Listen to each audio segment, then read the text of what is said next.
it, like most French cars of a certain age, used to have an element of je ne sais quoi, that love it or hate it quirkiness that left you in no doubt where they came from. The Renault 4 vintage 1961 was no exception. A rather belated response to Citroën's 2CV. From its minimalist styling to the seats you could take out for a picnic, it had charm derived from ruthless practicality. A charm which was reflected in the commercials. 8 million of the car the French call a cateva have been sold. Alas, production has just ended, and with it, one might think, comes the end of an era of characterful Renaults. It's not that the Clio, the 19 and the Safran aren't perfectly good cars, it's just that they're a bit in the Eurobox mould. But there is something of a renaissance going on. This is Renault's new Twingo, a car with a face and, Renault hope, a personality.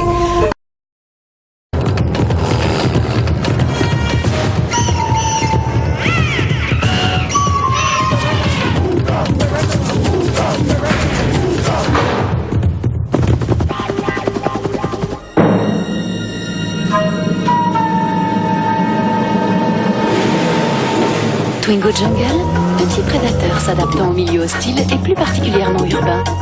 Au club affaires Renault, Twingo Jungle est à partir de 54 600 francs. A car they'll think you buy because it dares to be different. It first appeared at the Paris Motor Show last autumn and caused a bit of a riot. No one believed a major car manufacturer would risk coming up with something a little out of the ordinary. Since it went on sale here in France last month, it's been doing a roaring trade.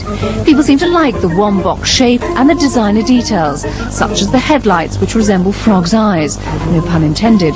Then there's the trendy bonnet scoops and the single oversized windscreen wiper that looks like something off a truck. And at the back, the cute round indicator lights.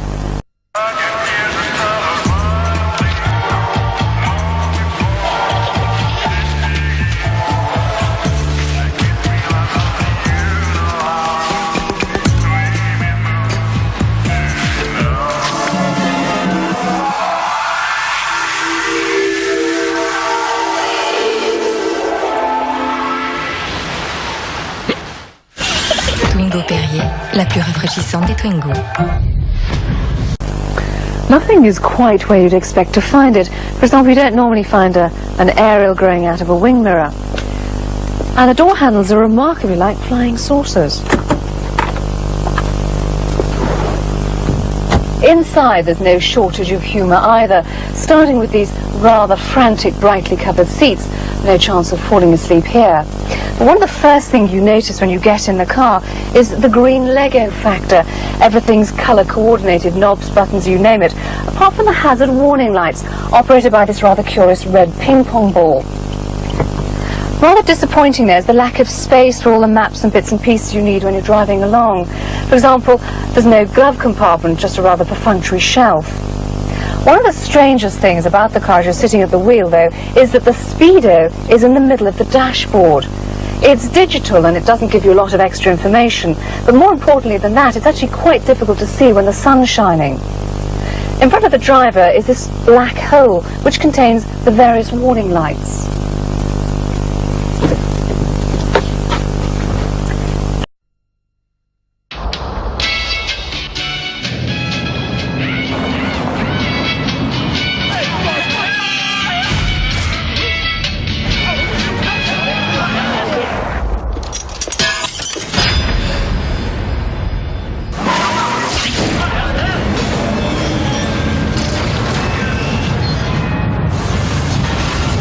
Twingo, elle cache bien son jeu. Twingo Tech Run, la petite nouvelle de la nouvelle collection. Getting into the back is easy with these very wide doors, and once you're safely installed, you can actually move the seat backwards and forwards. Now, I know you've seen that before with the Citroën ZX, but there's a much greater range of movement in the Twingo. In fact, there's plenty of lounging room. But the cost of all that is not an awful lot of boot space.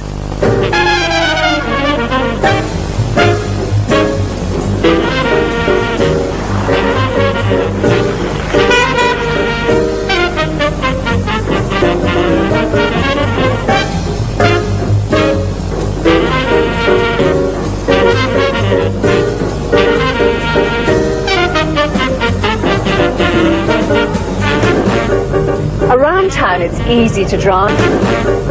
Around town, it's easy to drive, easy to see out of, and there's plenty of power, so you don't have to zip up and down the gears too much as you're nipping in and out of the traffic.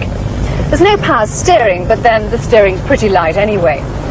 Renault decided to build just one basic model, and that does mean you don't get any extras. So, for example, you don't have the option of electric windows, central locking, a knob to adjust the passenger's wing mirror, and you don't even get an intermittent wiper. But having said all that, it's just a great fun car to drive, and it really has got a lot of style. Leave the town for the open road, and you'll notice a distinct lack of oomph. The 1.2-litre engine hasn't come from the Clio, but from the old Renault 5. And on the autoroute, if you find a hill, you'll end up having to change gear. And as your revs rise, so will your voice if you're trying to communicate with your passenger, because this car is noisy. Having said that, around corners and on bumpy roads, it really comes into its element. A car that should be driven with a certain amount of verve, I think.